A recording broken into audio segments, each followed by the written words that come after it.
Dito Mahendra dilaporkan balik, Nikita Mirzani seret polisi serang keperopak. Kasus terlalu ekspres. Dito Mahendra bakal dilaporkan balik Nikita Mirzani terkait kasus Undang-Undang ITE.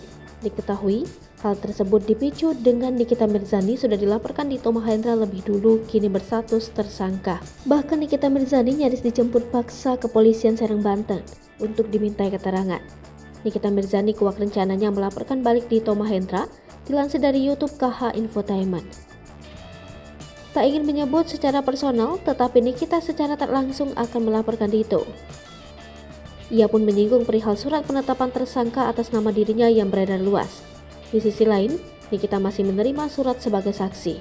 Nikita juga mengaku dirinya dicecar beberapa pertanyaan oleh polisi beberapa waktu lalu terkait pemberitaan Dito yang memukul security. Sebelumnya, seperti yang diberitakan Tribun News, Nikita hanya mengunggah ulang pemberitaan yang beredar tentang Dito Mahendra. Ia pun mengatakan bahwa tak ada niat untuk menjelek-jelekan kekasih Nindi Ayunda itu. Nikita mengaku senang Dito tersandung masalah, sehingga dirinya memposting ulang berita tersebut. Bahkan, Nikita pun mengaku tak mengenal sosok Dito.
Hai pemirsa Sri Popo TV, jangan lupa komen, like, dan subscribe, serta tonton terus berita-berita terupdate lainnya ya.